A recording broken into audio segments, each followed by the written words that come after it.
후보자님에 대한 대법원장 그 지명을 축하드립니다. 예, 감사합니다. 예, 후보자님께서 대법원장이 되신다면 국민의 신뢰를 받는 그런 공명정대한 헌법기관이 되기를 진심으로 기원하겠습니다. 예, 명심하겠습니다.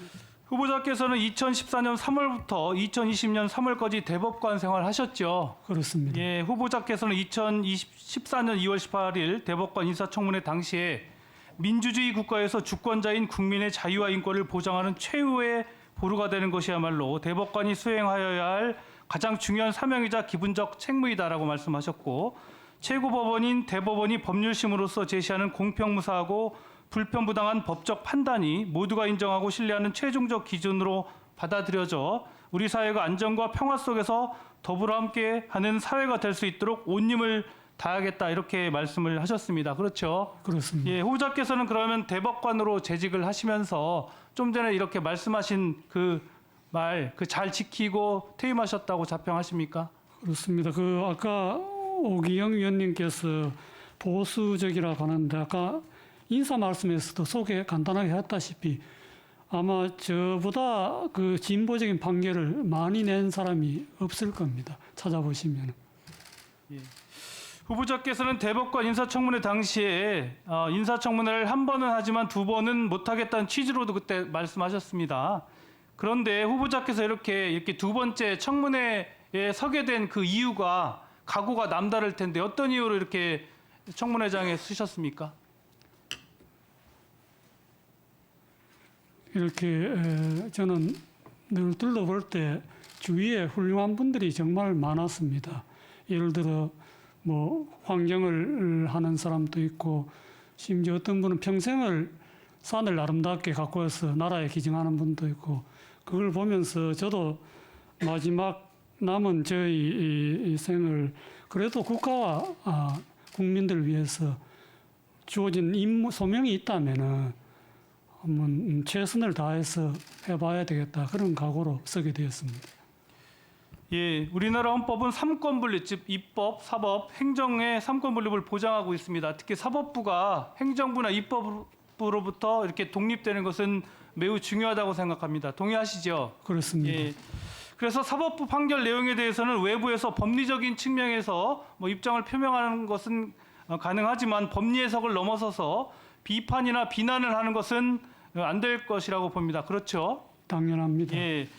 후보자님, 2023년 10월 11일에 있었던 강서구청장 보궐선거 당시에 여당 후보자 본인은 이번 보궐선거는 공익제보자에 대한 보복적 판결을 심판하는 선거라고 이때 주장을 하셨었고요.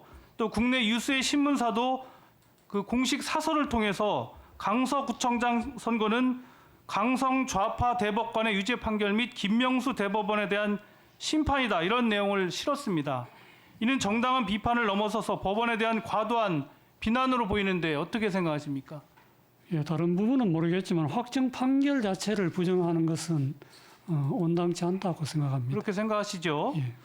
그리고 2023년 6월 15일에 선고된 대법원의 현대자동차 노조의 손해배상 사건 파기환송심 판결과 관련해서 정부 여당 대변인께서는 이 판결에 대해서 사법부가 사망한 날 또는 뭐 삼권 분립을 완전히 무너뜨렸다거나 사법부가 기꺼이 정치의 시녀가 되기로 작정하였고 역사는 사법부를 정치에 팔아넘긴 대법관들의 이름을 영원히 기록할 것이라는 이런 거친 표현들을 써가면서 이렇게 비난을 한 바가 있습니다.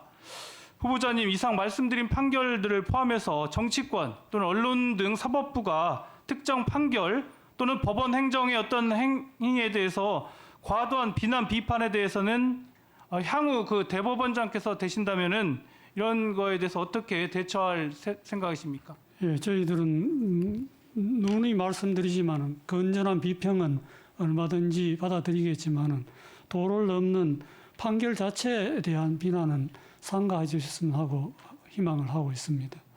그러니까 희망을 하시지만 이렇게 구체적으로 어떤 대법원의 적극적 역할을 하실 생각 있으십니까?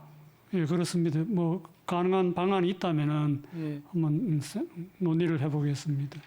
후보자님, 법원의 판결에 대해서는 일반 국민들뿐만 아니라 행정부, 입법부도 존중을 해야지요. 당연합니다. 예.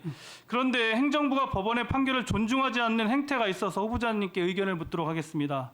후보자님이 대법관으로 재직할 당시에 참여하기도 한 대법원 강제징용 판결에 대해서 묻겠는데요. 일제 강점기 시절 강제동원된 노동자가 그 신일철 죽음 주식회사를 상대로 위자료를 청구한 사건 아시죠? 압니다. 예, 2012년 대법원에서 원고의 청구를 인용하는 대법원 파기환송 판결이 있었고 그 고등법원 판결을 거쳐서 다시 제3고심이 전원 합의체로 열린 바가 있습니다. 그렇죠? 그렇습니다. 2018년 10월 30일에 선고된 전원 합의체 판결에서 후보자님께서도 당시에 여기에 참여를 하셨는데 대법원 다수 의견은 강제동원된 노동자가 제기한 손해배상 청구권은 대한민국과 일본국 간의 재산 및 청구권에 관한 문제의 해결과 경제협력에 관한 협정의 적용 대상에 포함되지 않는다고 하면서 원고의 위자료 청구를 인정한 바가 있습니다. 이 판결 내용 잘 아시고 계실 텐데 이 판결 내용과 관련해서는 후보자님은 지금도 같은 그런 소신 갖고 계시죠? 예, 그렇습니다. 예. 후보자님 그런데요. 이 강제 판결 이후에 강제 동원된 원고들이 신일철 죽음이나 미쯔비시를 상대로 주식 상표권, 특허권을 압류한 후 특별 현고화 명령을 신청한 사실 알고 계시죠? 그렇습니다. 그런데 그 특별 현고화 명령이 나오지 않은 상태에서 정부가 피해자들과 충분한 논의도 없는 상태에서 피해자 일제 강제동원 피해자 지원재단을 통해서 지금 제3자 변제 방식으로 이제 공탁을 한 바가 있습니다. 이에 대해서 법원에서는 물론 불수리 결정을 했지만 또 여기에 대해서 이의 신청을 했고 또 이것에 대해서 지금 항고까지 한 상태입니다. 후보자님, 정부가 피해자들의 의사를 이렇게 무시한 채 배상금을 일방적으로 공탁하는 것은 민법, 공탁에 관한 규정이라든지 또 피해자들에 대한 피해자들이 그런 의사를 고려할 때 매우 저는 부당하다고 생각하는데 어떻게 생각하십니까? 예, 잘 아시다시피 그 점은 제가 구체적인 사건에 답변하기는 어렵습니다. 이해해 주시면 감사하겠습니다. 대법원장 후보자님의 그 개인적인 의견 없으십니까? 이 사건이 이제 만약에 제가 대법원장이 된다면은 제가 담당할 사건도 되기 때문에 미리 구체적인 사건을 언급하기는 어렵습니다.